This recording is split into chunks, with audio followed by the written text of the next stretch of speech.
Jason Aaron's Heroes Reborn #1. You know, I was not expecting the reaction to this book amongst the community. No. And it was a very surprising book.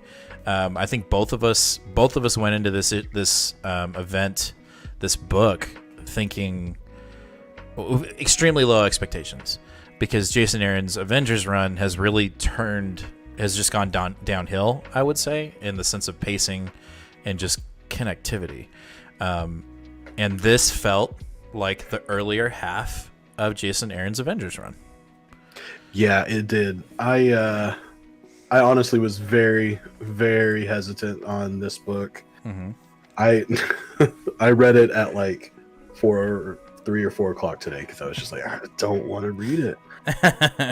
and for some reason, everyone saying it was good just irritated me more, because I mean, I'm glad we got it. I'm glad it's here, and I'm glad it's good. But it just makes me sad that the past 15 issues or so of Jason Aaron's run have been so stinky. So let's. I think we should just jump into analysis rather than synopsis, because I feel like a lot of people. I think people need to read it, and we'll give a little snippets here and there of like what happens in the book. But I just want to say right off the bat, and I think I've said this before in our solicitation videos, this feels like this should have happened after issue like 29, I think it is. Yeah, 29. So in issue 29 of Avengers, Jason Aaron's Avengers run, there's this whole what are they called again? Squadron Supreme segment, where they're more, the squadron is more in charge of the U.S. and the U.S. only. They don't give a shit about the rest of the world, and they're just not. They're Avengers light, if you will, but they're only for the U.S. They're controlled by the U.S. government, and that it's very egocentric. That group is very egocentric, and so I think at 29 or wherever we're talking, there is this moment where we find out that Mephisto is basically having a hand in the formation of the squadron, being in charge of the U.S., right? Yeah. He's in cahoots with Coulson, Agent Coulson, I think his name is, and it's looking like Coulson wants a power grab. He wants to kind of overthrow the Avengers, so he's working with Mephisto. We get one issue like that in Jason Aaron's run, right? And then that storyline just goes away, and then we jump into Fist of Khonshu, and then Phoenix, and now we're here, right? Yeah. And it felt very discombobulated when we got to those things. Like, you finish that issue, and then you jump right into Fist of Khonshu and into Rise of the New Phoenix, and it's like, it just doesn't feel right. And we've said that multiple times. Like, in Jason Aaron's Avenger run currently, it feels so disjointed and disconnected. Something happened. Well, my theory is Heroes Reborn happened. I think if the pandemic hadn't happened, I think we would have gotten this storyline immediately after issue 29 of Avengers.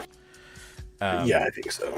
It just feels like classic Jason Aaron Avengers, but we're getting it 2-3 months, or not even. I don't even know how long it's been, but well, issue 44 just came out, so it's 15 issues, so it's been a year, and right at the beginning of the pandemic, basically. Yeah, and so my theory is this was supposed to be in the Avengers comic, and what happened was the pandemic happened.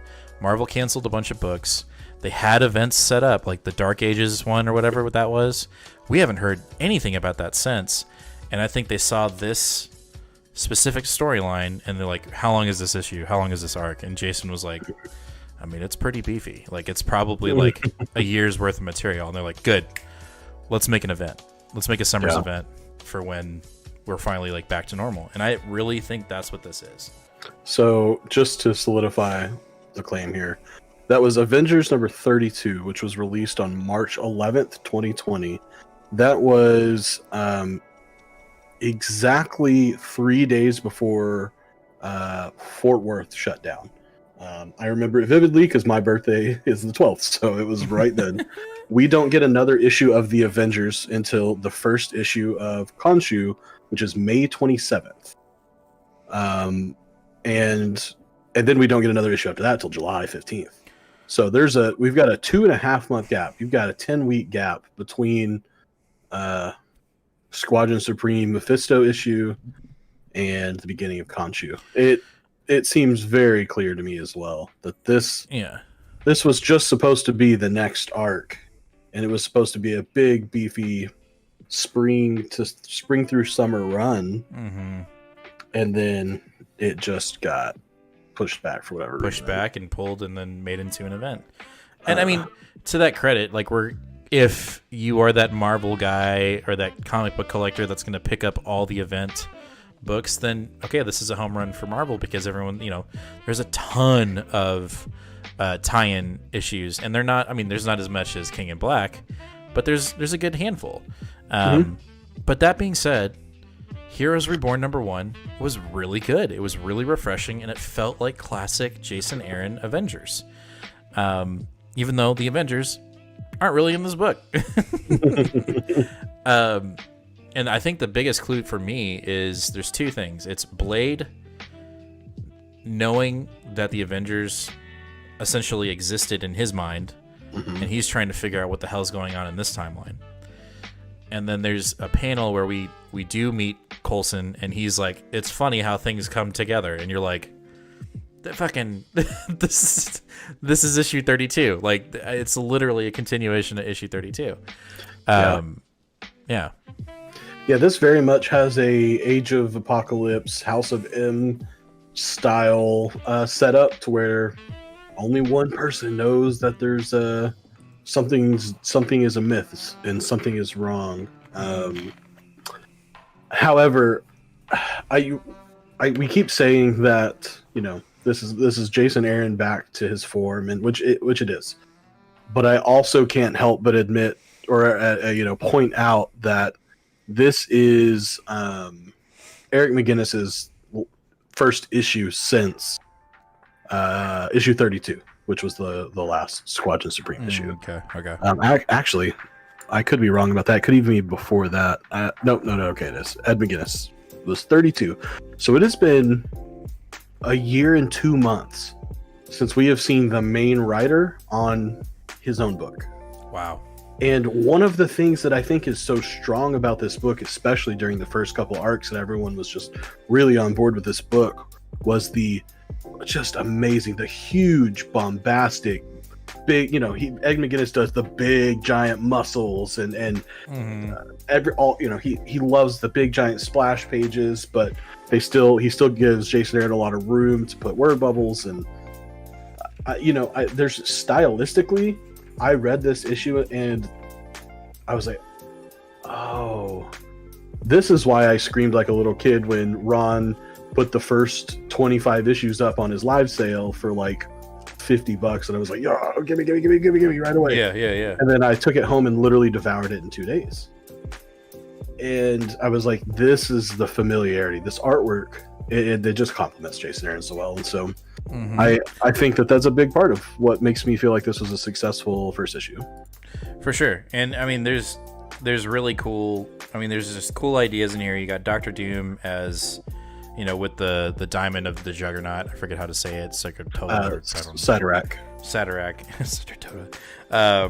You've got Venom and Red Skull combined to make Black Skull. You've got Thanos wielding power rings instead of infinity gems or infinity rings.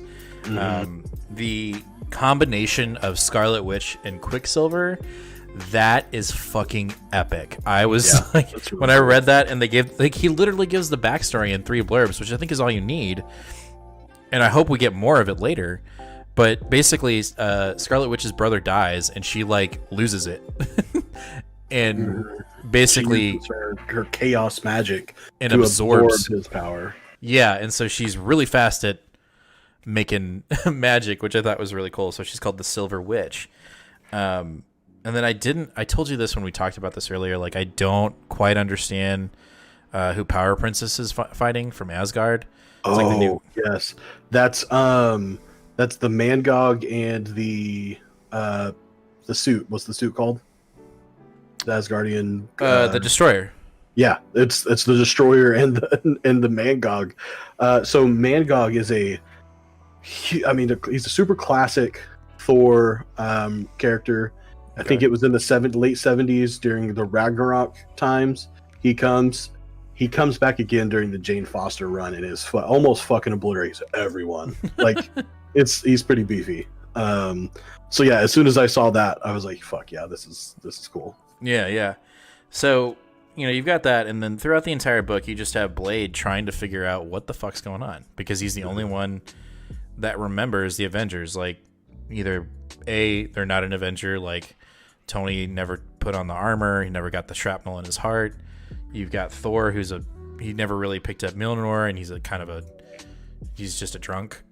And then you have Cap still in the ice. So it's not a book where the Avengers technically never existed. They just never came to fruition. They never became the Avengers. So these people still exist. They're just not who they are. So they've been snapped out of their positions. The other thing that I like, and again, I don't know much about the Squadron Supreme, and to be honest, like, knowing the background behind them and why they were created, it kind of was a turnoff for me. But this book really puts them in center, where it's kind of like, hey, these guys are, like, at least the way Aaron's writing them, they're kind of cool. I'll give one blip, like when Hyperion is fighting Dr. Juggernaut, or whatever the hell he's called. Yeah. At one point, the Doom like grabs him with his hand, and he's like, "You can't escape." And Hyperion literally flexes his neck muscles out of the ground. And I was like, "That's fucking crazy." No, but it's even better because that little fight between Doom and Hyperion was hilarious because it was so out of the Silver Age. Like, he was like, "Oh no, you've broken my grip with your extreme neck muscles." Like, it read so much like a Silver Age fight, but Silver Age book. Funny though, like in a humorous way. It was right. It was funny. I liked it. Yeah, and then just introducing all the other characters that are clearly like, this is supposed to be Green Lantern, this is supposed to be Flash, this is supposed to be Batman, this is supposed to be Wonder Woman. I enjoyed it. I enjoyed it a hell of a lot more than I thought I would. Not as much to call it my pick of the week, but it was fun. But it was good.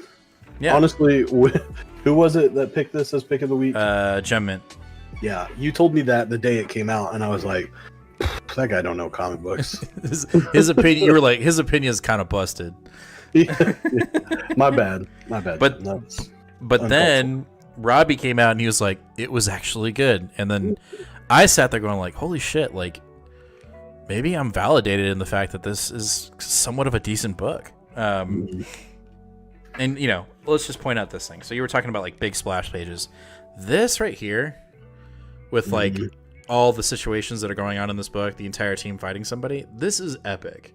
And this is what I feel like Jason Aaron's book is kind of missing. Like, it has little glimpses, but this is like full on pedal to the metal, let's go. And it doesn't, outside of like, it does unfortunately have that feeling of, wait, how'd this happen? Right? But I think it makes more sense in this book after you read it, right? Because you're basically in the shoes of Blade in this entire book. And he poses that question to you immediately in the beginning of the book. So there's not, I think as a reader, knowing that feeling of like, what the fuck is going on makes sense in this.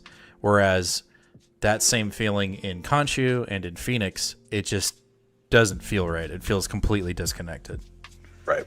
So anyway. Yeah. I honestly will have to say that with one issue, it's to the point where I already added the rest of the 7 issues to my pull list. Mm-hmm. And I've already started re-eyeballing a couple tie-ins. Which is not good, because you were supposed to do Heroes Reborn, and while I did all the tie-ins for Star Wars. Yep. Yeah. I'm not following you on that journey. I'm sorry. I'm not doing any... I don't think you should. No, I'm not doing any tie-ins for the Bounty Hunter. I will do the Alpha and the Omega and just the main event books. And like Mark today, he read that one. He read Bounty Hunters and he was like, Man, now I got to go buy all the tie-ins. I was like, nope, nope. Well, luckily that's the first one. So if he wants tie-ins, they haven't come out yet. Yeah, right, exactly. But overall, this was an enjoyable read. I think if you were a fan of Jason Aaron's run prior to Khonshu and Phoenix, I'd recommend picking up this book. And I don't say that lightly. I think this feels like classic Jason Aaron Avengers, and that's a good thing. And I highly recommend it. I don't want to give away too much, so I want people to read it. But overall, I think it's a solid. I would say a solid B+ book. I'd give it A-. Whoa! Look at that. Well, there you go. Average it out. But yeah, so that's Heroes Reborn #1. Go pick it up, give it a shot, and also if you pick it up, if your comic book store still has it, you actually get trading cards if you buy the first issue. So you get a little pack of trading cards. Mine are still, I think, in the other room, but you get I think you get like 12 cards, if I'm not mistaken. No, I can't find it. No. Anyway, that's a neat little. Hopefully they continue that with the rest of the issues. Like we continue to get trading cards for like the other tie-ins and other villains, and I'm gonna keep talking until Nate finds it because I bet he can find it. He found them. Have you opened them yet? Yeah. Ooh, cool. You can show them off then. You do get a little bit of somewhat of a spoiler from these cards too. So like In issue 1. From the cards. Okay. So I won't show those, but Okay. like a spoiler yeah. that you don't even get from issue 1. So that one's pretty really? cool. Yeah. That one was really cool. Let's see. The Blade one's the best by far.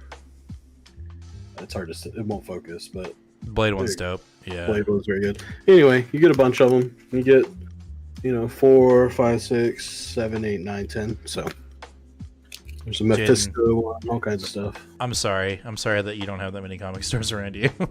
Oh no. We need to get you set up with like a pull list here, and they'll just mail them to you. It's true.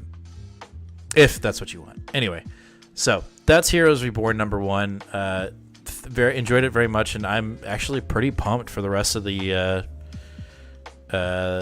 series. The only thing that can probably bring it down is the tie-ins, so hopefully those are good. Yeah. Because I feel like King and Black, I kind of got a little bit of fatigue, and I really think it was because of the tie-ins. So that is Heroes Reborn #1. Go check it out.